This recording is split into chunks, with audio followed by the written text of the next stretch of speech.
কি ভাসুর, ছোট ভাইয়ের বউয়ের হাত ধরে টানতে তোমার লজ্জা করে না? দাদা, আমার বউয়ের হাত ছেড়ে দে বলছি। সেই ছোটবেলা থেকে তোরা দুজনে একটা জিনিস নিয়েই গালাগালি করিস। আরে ভাসুর, আমাকে ভেতরে ঢোকাচ্ছ কেন? এই দাদা, আরে আমার বউকে ভেতরে ঢুকিয়ে নিয়ে কি করছিস? দরজা খোল। ও মা, আমার ছেলে যদি আমার মতো না দেখতো আমি কিন্তু তুলকালাম করে দেবো বলে দিচ্ছি। তাই তো আপনি দানবীর রাজা। না, আপনি দানবীর রাজা না। কি? একটা সামান্য ভিখারি হয়ে এত বড় কথা বললে?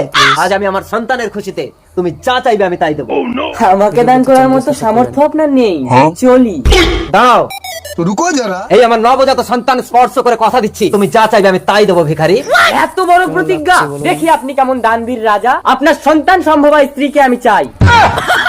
রানী, তুমি যদি সত্যি আমাকে ভালোবেসে থাকো তাহলে আমার ধর্ম আর সম্মান রাখতে তুমি নিজেকে বলিদান দিয়ে আমাকে দয়া করো রানী। দেখেছেন রাজামশাই, আপনার অহংকার আপনাকে আমার পায়ে এনে ফেললো। চলে এসো রানী। রানী, মেয়েরা অহংকারের অট্টালিকা চায় না রাজামশাই, ভালোবাসা পেলে ভিখারির ঘরেও জীবনটা কাটিয়ে দিতে পারে। রানী, আমার বউর সঙ্গে লাইন। ও স্বামী, আর কোনোদিন বেগুনকে ঢোকাবো না, ওকে ছেড়ে দাও। এই, বেগুনের জন্য তোমার এত কষ্ট হচ্ছে কেন? বাইরে চলো। এবার দেখি বেগুন কি করে তোমার সঙ্গে লাইন মারে। দরজা বাইরে থেকে বন্ধ, ও ভেতর থেকে খুলতেই পারবে না। আমি কাজে গেলাম। আমি বৌদি, দাদা নেই, এসো আমরা কানামাছি বললে কিন্তু ছাড়বো না বেগুন। বৌদি, ওরিয়ে বেগুন বাগানে ঢোক। ধরেছি। এই বেগুন, বেগুনকে বন্ধ করে লাভ নেই, তোমাকেই বস্তায় ঢুকিয়ে তালা বন্ধ করে রাখবো। এই চাবি এখানে রেখে গেলাম, কেউ হাত দেবে না, আমি কাজে গেলাম। রুকো যারা। ঘরের তালা ভাঙবো, তোমার আমার প্যান দিদা যেতে দেবো না। আরে বেগুন তাড়াতাড়ি খোলো, আমার খুব জোরে বাথরুম লেগেছে। সবার করো। খুলছে না। খুলবে না, ওটা নকল চাবি, আসল চাবি আমার হাতে। ছেলে বিদেশ থেকে সংস্কৃত পাস করে আসলেই এই মেয়েকেই বাড়ির বৌমা করবো। থামাবে, থাম। ওই তো আমার ছেলে বিদেশ থেকে সংস্কৃত পাশ করে এসেছে, কিন্তু সঙ্গে ওটা কে? পিতা ইয়াং মামা ভাটজান। কি বলেন সংস্কৃতাং? বলছে ও আমাকে বিয়ে করেছে, বাংলা ভুলে গেছে, সংস্কৃতে বলুন। নাং নাং বাবা, সারা গ্রামের লোকের সামনে আমি কথা দিয়েছি এই মেয়েকে তোর বউ করবাম। পরন্তু পিতা আহং প্রেমাং এবাতাত বিবাহিতাং। আরে হকাং হকাং, আমার শেষ কথা, এই মেয়েকেই বৌমা করবাম। কদাপি নাং আহং মামা ভাটজাং।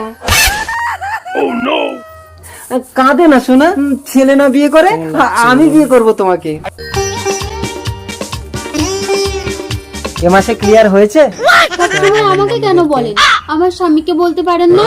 আচ্ছা ঠিক আছে, এ মাসের বাড়ি ভাড়া লাগবে না, একটু আমার সঙ্গে লাইন করো তো। কুড়ি। হ্যাঁ, আপনি প্রতি মাসে এরকম বলেন, আবার পরে এসে বাড়ি ভাড়া নিয়ে যান। বাড়ি মালিক। আপনার বউ যা ডেঞ্জারাস, বাড়ি ভাড়া ঠিক আদায় করে নেবে। বউয়ের কথা বলো না কুড়ি, আমার হাত পা অবশ হয়ে যায়। ও স্বামী, দরজা বন্ধ করো। এই ধর ধর ধর, ভালো করে ধর। ওরে প্যান্টটা টেনে খোল, পুরো কেটে দেবো আর।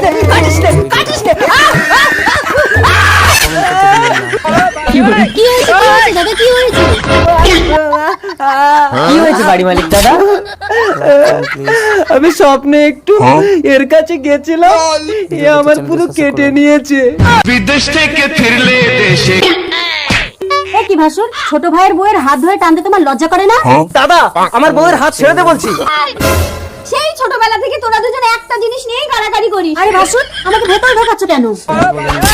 এই দাদা, আরে আমার বউকে ভেতরে ঢুকিয়ে নিয়ে কি করছিস? দরজা খোল। ও মা, আমার ছেলে যদি আমার মতো না দেখতো আমি কিন্তু তুলকালাম করে দেবো বলে দিচ্ছি। এই চুপ কর, বৌমাকে তো তোর দাদা বিয়ে করে এনেছিল, তুই তার বউ নিয়ে সংসার করবি কেন? ও নতুন বিয়ে করে বউ ফেলে দিয়ে বিদেশে কাজ যাবে কেন? এতদিন পরে এসে আমার বউ না, দরজা খোল। কইরা বউ, এ কি বৌমা, তোমার এই অবস্থা কেন? বড় ছেলে কোথায়? ওটা তোমার দাদা ছিল না, ওটা ছিল তোমার দাদার আত্মা। মা, তোমার ছেলে বিদেশে কাজে গিয়ে গোপন যন্ত্রে ইট পড়ে ডিম ফেটে মারা গেছে। বাবা গো, দুটো ডিম ফেটে মারা গেছে আমার দাদা। ভাই শুধু মায়ের সম্পত্তি কেন, তুই আমার সবকিছুই ভোগ কর, আমি চললাম। দেখেছো মা, একটা বিধবা বউয়ের গতি করে আমি ভালো করিনি।